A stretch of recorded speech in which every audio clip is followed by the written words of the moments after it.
Good morning प्यारे बच्चों। आज हम आहार एवं पोषण के अंतर्गत जल पर चर्चा करेंगे। जल क्या है, जल का हमारे शरीर में क्या महत्व है, जल के क्या फायदे हैं और जल की कमी से क्या हानियां हैं। प्यारे बच्चों, बचपन से हम सुनते आ रहे हैं जल ही जीवन है, जल है तो कल है, जल बचाओ जीवन पाओ। प्यारे बच्चों, जल हमारे जीवन का एक बहुत ही महत्वपूर्ण तत्व है। संतुलित आहार या संतुलित भोजन के तत्व मैंने आपको बताए 6: प्रोटीन, कार्बोहाइड्रेट्स, वसा, खनिज लवण, जल और विटामिन। प्यारे बच्चों, जल हमारे शरीर के अंदर एक महत्वपूर्ण भूमिका अदा करता है। प्यारे बच्चों, जल हमारे खून में और पाचक रसों में मिला होता है। जल ही हमारे शरीर के अंदर जो पाचक रस बनते हैं उनको विभिन्न कोशिकाओं में, विभिन्न ऊतकों में अर्थात शरीर के अंगों तक पहुंचाता है। प्यारे बच्चों, एक वयस्क जो आदमी है, एक वयस्क इंसान, एक सामान्य वयस्क आदमी के शरीर में उसके कुल भार का 55 से 75% प्यारे बच्चों जल होता है। प्यारे बच्चों, एक नवजात शिशु के शरीर के अंदर जल की मात्रा 75% होती है और प्यारे बच्चों, बूढ़े आदमी के अंदर जल का प्रतिशत केवल 55% ही रह जाता है। प्यारे बच्चों, मैं आपको बताऊं, जैसे जैसे मनुष्य बूढ़ा होता चला जाता है, जैसे जैसे मनुष्य की उम्र बढ़ती है, उसके शरीर के अंदर जल की मात्रा कम होती चली जाती है। स्त्रियों के अंदर पुरुषों की अपेक्षा जल का प्रतिशत अधिक होता है। स्त्रियों के शरीर में पुरुषों की अपेक्षा जल का जो प्रतिशत है प्यारे बच्चों वो अधिक होता है।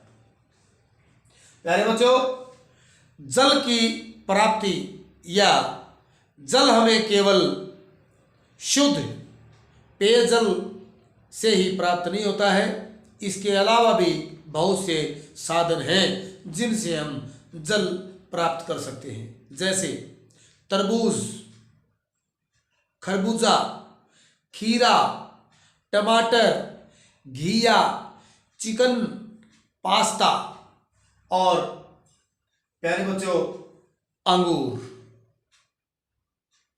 इस प्रकार के जो फल या सब्जियां हैं उनसे हम जल भरपूर मात्रा में प्राप्त कर सकते हैं। प्यारे बच्चों, अब मैं आपको बताऊंगा कि जल के क्या फायदे हैं और जल की कमी से या पानी की कमी से शरीर में क्या व्याधियां, क्या बीमारियां हो सकती हैं। प्यारे बच्चों, सबसे पहला, जल पाचन क्रिया पर प्रभाव डालता है।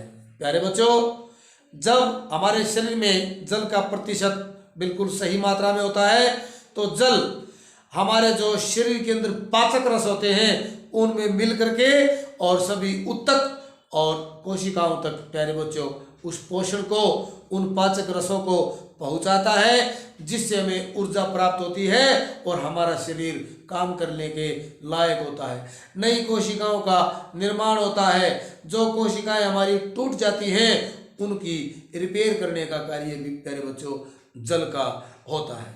नंबर 2 प्यारे बच्चों, रक्त संचार प्रणाली। प्यारे बच्चों, हमारे शरीर के अंदर जो खून है, जो हमारे शरीर के अंदर रक्त है, उसके अंदर प्यारे बच्चों 90% जल होता है। और इसी की वजह से खून के अंदर जल की वजह से ही प्यारे बच्चों हमारे शरीर के अंदर रक्त प्रवाह सुदृढ़ होता है।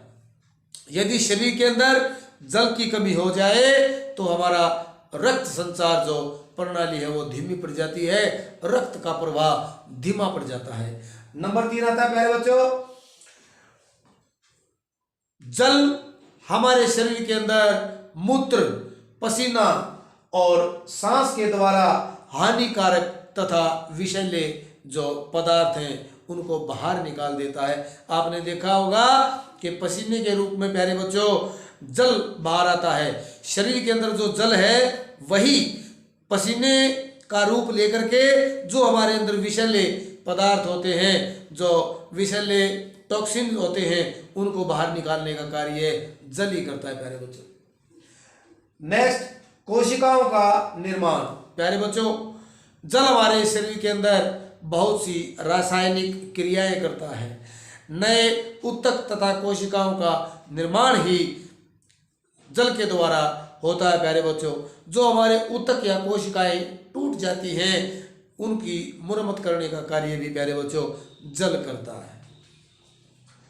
नेक्स्ट है तापमान का नियंत्रण। प्यारे बच्चों जल हमारे शरीर का तापमान नियंत्रित रखता है। हमारे शरीर में जल की कमी होगी तो हमारा तापमान भी बिखर जाता है, हमारा तापमान भी हमारे जो उचित तापमान के अंदर नहीं रहता है। तो प्यारे बच्चों जल की प्रॉपर मात्रा, जल का जो प्रतिशत है वो हमारे शरीर के तापमान को नियंत्रित करने में मदद करता है। नेक्स्ट प्यारे बच्चों जल हमारे शरीर के अंदर एक पैड, एक गद्दे का कार्य करता है। एक पैड, PAD पैड और गद्दा, मुलायम गद्दे का कार्य करता है। हमारे ऊतकों के अंदर प्यारे बच्चों जल की मात्रा भरपूर मात्रा में होती है। जब शरीर के अंगों पर कोई चोट लगती है तो उस चोट के घाव को हमारे अंदर तक, उन अंगों तक वो जल जो शरीर में उपस्थित है वहाँ तक नहीं जाने देता।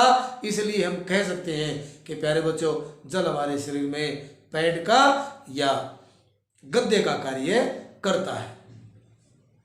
प्यारे बच्चों हमारे जो जोड़ हैं, शरीर के जितने भी जोड़ हैं उनके अंदर जल की मात्रा होती है।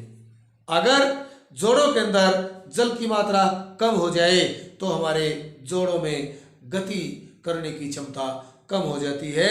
अर्थात हम ये कह सकते हैं कि जल हमारे जोड़ों के अंदर, शरीर के जोड़ों के अंदर गति या लचक पैदा करते हैं। प्यारे बच्चों जल का हमारे शरीर में कितना महत्व है ये आप भली प्रकार से जान गए हैं, समझ गए होंगे। अगले टॉपिक को लेकर हम फिर हाजिर होंगे, तब तक के लिए धन्यवाद।